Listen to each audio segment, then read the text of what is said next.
We're back here with internet sensation Sheryl. Do you want to say anything to your friends? Hi friends, thank you for watching all the YouTube videos. Okay, that's good. That's very direct. And drills. And drills. Yes. Why do you think they like watching the drill sessions? What do you think it is about that? I think because they do the same mistake as I do. They can relate. Yes. Right, right. I think we all can. So we were talking earlier about what to work on for your game. If we had to pick one thing and we said, how could we propel you a big step forward? And you thought what? Consistent drops. Consistent third shot drops. Yes. Okay. And maybe coupling with that, let me say, the following it with getting to the kitchen. Yes, sometimes I can't get to the kitchen. So not just the third shot drop, but hitting the third shot drop, knowing how far to go coming forward, such that either in one shot or two shots or three shots or whatever it takes to get up to the kitchen, right? Yep. Because the statistic is something like I think it's 75 to 78% or something of points are won by the team that got to the kitchen, right? So what it basically says is for anybody who's hanging back at the baseline, you're going to lose the majority of points. It's automatic right from the start. And sometimes they're afraid to get hit by the ball. So they hang out at the back. So I certainly have heard this a lot, yes, which is people say, when I'm like, oh, why don't you come to the kitchen? They're like, oh, I'm going to get smashed. Yep. In fact, one of the people who said that a lot, I believe, is actually here with me. That's you. So I would just say. So express that concern to people. Why you hang back there? Even like, let's say you and I are playing mixed together, and the ball comes to me, and I'm going to drop it in the kitchen pretty well. What is your hesitation to going forward? Because I noticed that I drop it, and now I'm at the kitchen. Stuff's happening, and then at a certain point, 2, 3, 4 shots later, I look back out of the corner of my eye, and I'm like, "You're behind the baseline." I am waiting for you to get a 100% good third shot drop. I'm already there, 6 shots into this, and you're back there. Oh, very true. I think I was just watching. I was like, oh, wow, that was a good third shot drop. Right. So we're going to work on today, we're going to work on getting Sheryl to both drop and come to the kitchen. And my claim would be, and you should come up here because when you get back so far, you look like you're a toddler. Yeah, just get all the way right up there. There you go. Okay. So there you go. So I think there's 2 psychological pieces here because I know you mechanically have the ability to do both of these things. I know you can drop the ball, and I know you know how to walk or run from the baseline up to the kitchen. Guaranteed. I know you have that capability. So let me posit what I think are the psychological factors involved. When you're dropping, okay, I think you're thinking too much about, oh my God, there's 2 people up there, and it feels like there's only a 1-inch little strip that I could possibly get it in. Otherwise, I'm going to be destroyed. Yep, that's what it is. Okay, so that's one thing. Now, of course, we know that thing is 7 feet long, and the ball doesn't have to perfectly drop in there. Lots of times I may drop one where I'm like, oh, that was too high, and they're going to hit it and back at my feet. I'm going to have to go again. And it could take 2, 3, 4 times. Sounds like someone's strangling their child or something. But you may have to go 2, 3, 4 times before you're like, oh, now I got one in well into the kitchen, right? True. So the quote unquote epiphany for me on third shot drops was when I got to the point where I said, oh, don't even think about the people that are there. It's almost like I'm just practicing. It's me in the court. It's like I know in the court, I want to go to that side, or I'm going to go here, the middle, wherever I'm going to go. And here comes the ball. I've made my decision. Doesn't matter what they're doing. They could put a clown suit on and juggle pizza, At that point, it's like, it doesn't matter. I'm dialed in. I'm going where I'm going. The other would be after the drop happens. For example, let's say, oh, here's your partner, and they're going to drop. So what technically would be the right thing to do?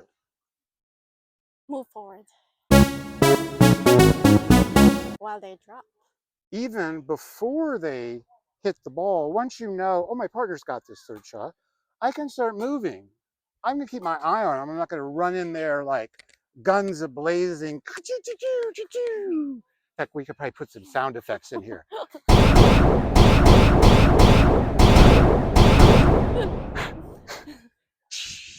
So I'm not going to just run in there blindly, but you can start moving such that I can move, I can watch. What are you doing? Oh, maybe she's under pressure, like she has to reach. Well, I know if you have to reach and under pressure, Yeah. you won't be able to do it as precisely. Uh-huh. So I'll be maybe a little more cautious. Or maybe I see that, oh my God, no, it's right in her wheelhouse. Great, I know I'm coming in even more.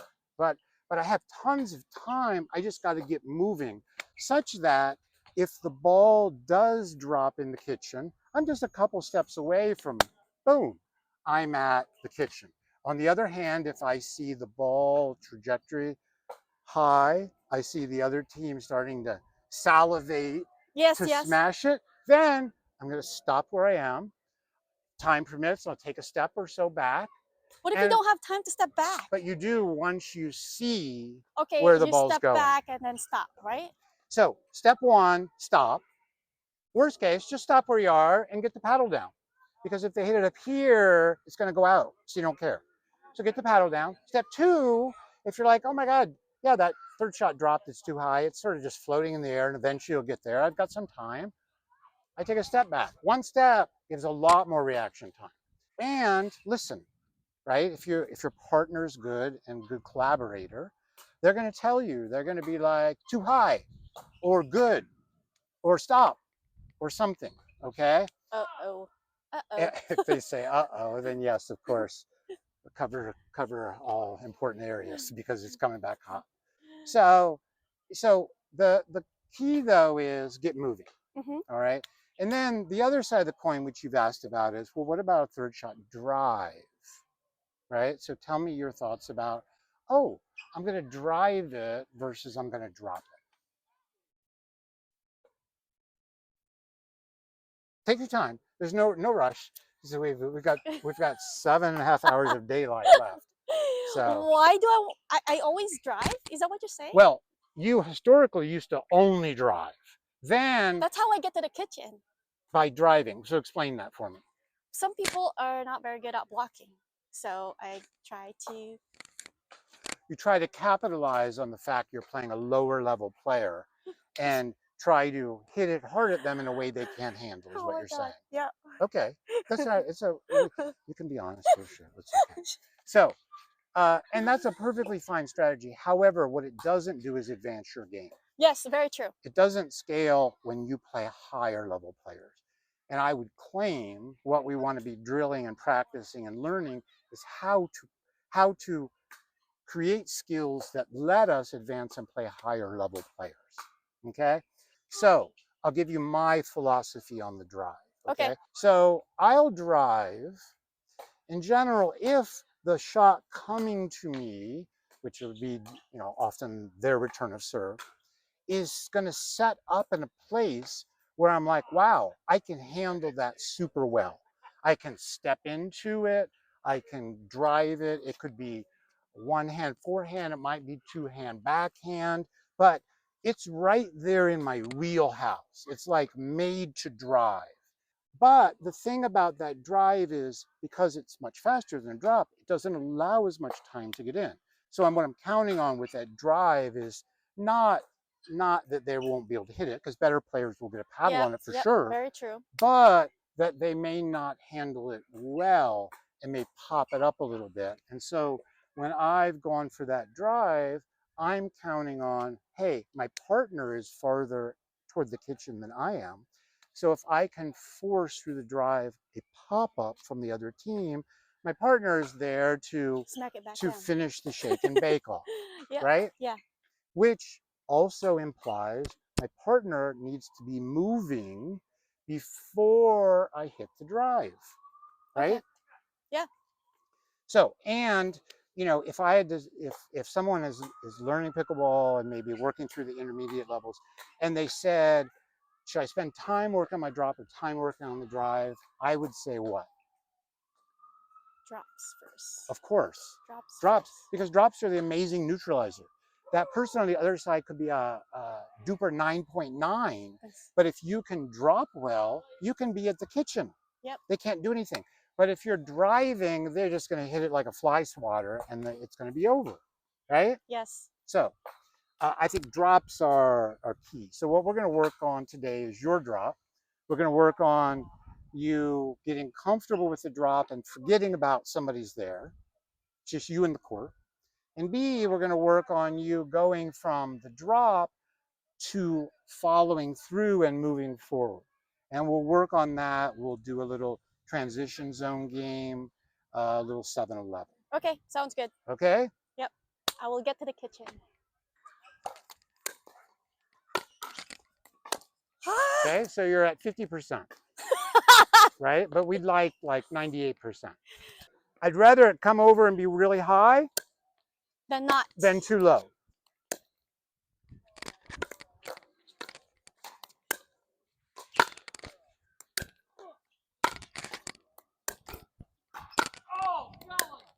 Ah, too high. Shit. Out! In fact, for the moment, while we're calibrating you here on this, I want you to hit ones that don't land in the kitchen. I want them to land here at me, and I'll just punch them back. Okay. Because I want you to get a little more in the flow of, it's okay to hit it too far. Good. Good. That's very easy. That's exactly right. It's very easy. Now you're getting tight.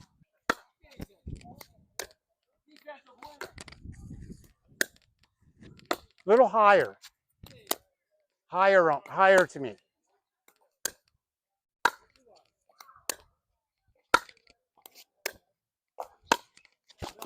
Ah! Okay.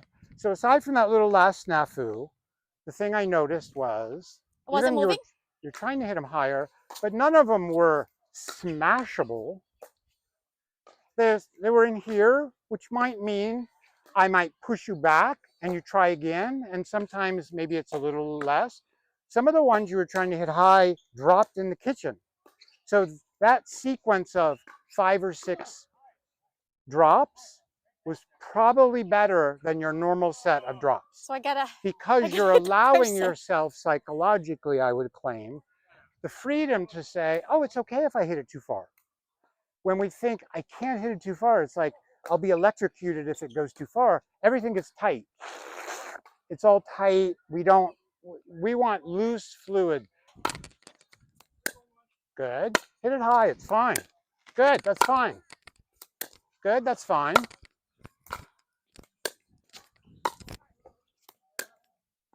Higher. Good. Oh, sorry. So that's actually good. That's good too, even though you're supposed to be hitting it high. That's great. Hit it high.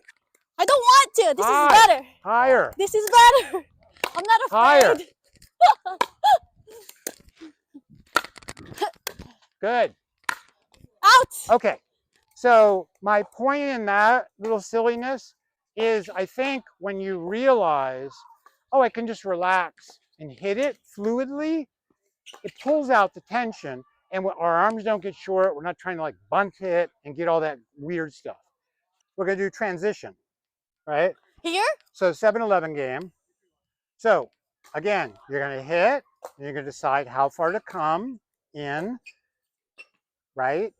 And it's okay to hit it too far. I don't want you to hit balls too short, okay? I don't want any short balls. Too far? Don't worry. You ready? Great, great drop. Okay. Out! Okay. Okay. Ah! So that brings us to a related topic, which is good to talk about right here, which is trying to create offense out of transition, okay? Which is I'm partway coming up, and then I decide, oh, I've got a great idea. They're at the kitchen, and I'm not, and I'm moving. But it was high, yeah. And I'm moving, so I'm going to create some offense, okay? So it doesn't mean never do it, all right? But in general, the goal when we're in the transition zone is what?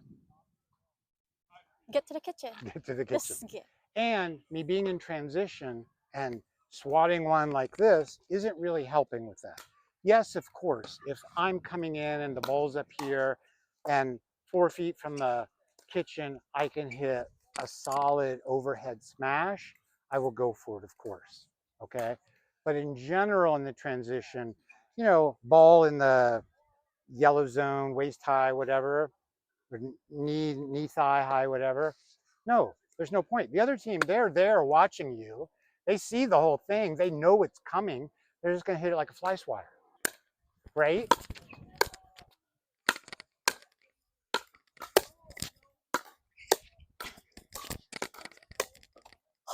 Yeah. I did it. On my side of the net, I am trying to hit it so that it's confusing for you and you have to pick it off your shoe tops, right? Yep. In fact, I'd rather hit it so it comes at your shin than I bounce it in front of your feet, because when it bounces, it loses a ton of speed. So if I can put it at your shin, it's a ball you're going to have to hit that's coming faster at you. Okay. When we're coming forward and the ball goes to our side, it's almost impossible to make a 90-degree turn and go get it. But if we're stopped, of course, we can take one step over there and get it. So one observation, every drop you've hit has gone over the net. Yes.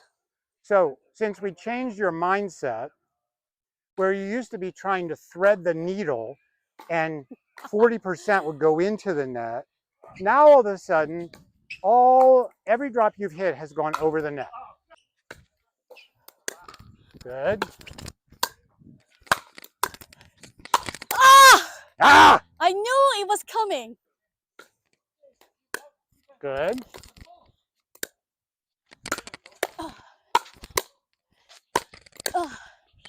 Ah!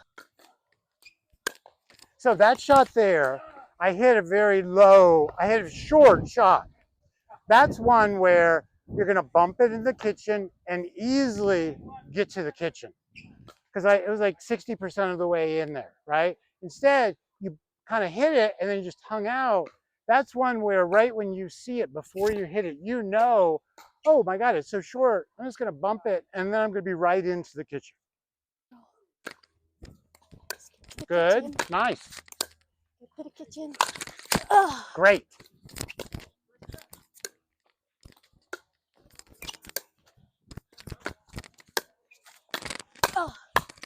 Good, good, good, good, good. Yep, good. Good.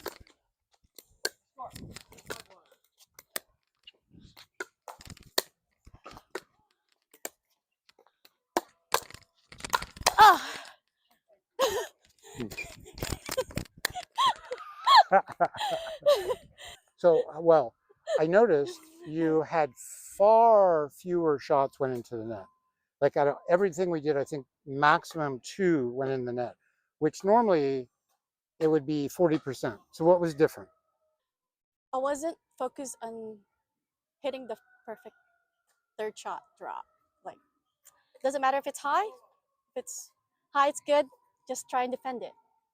Right. Stop where you are, rinse and repeat. Yep. So you did seem more relaxed, more fluid.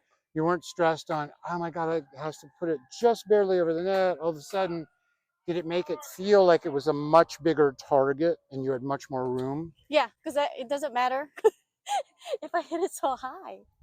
Right. Like, as long as the ball goes back over the net towards them, it's fine. Right. So good drill maybe for people to do, which is if they find themselves hitting it too short often or they're tense, just practice hitting a bunch that are too long, right? Hit it up in the torso or even above the person's head at the kitchen. drill that. Like when I warm up, the first several I'll hit, I'll purposely hit a little long to start to dial in the distance. And I think it just helps relax things other than starting with really short and trying to be perfect. Everything gets just constricted and tight. True.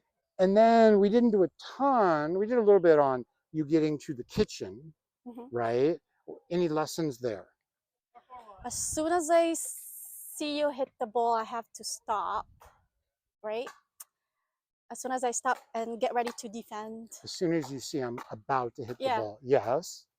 I have to stop and get ready to defend the ball wherever it's going to go, left, right, or in between. Yep, for sure. Stop early. And it is true. A lot of times people think, oh, I can stop after the ball is hit. But the fact is to like stop and like one foot and another and stop your momentum and get in the right position. That is not a nanosecond thing.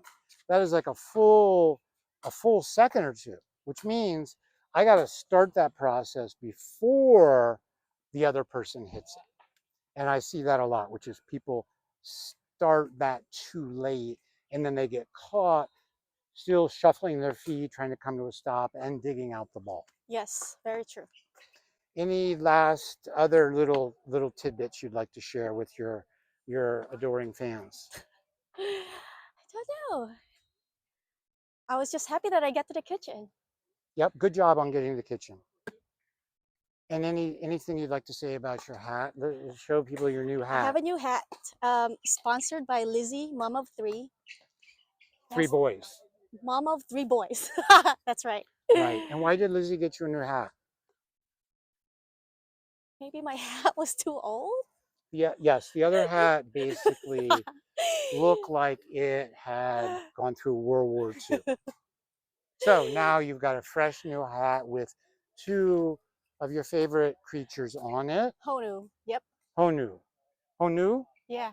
Which are a sea turtle. Yes. Thank you, Lizzie.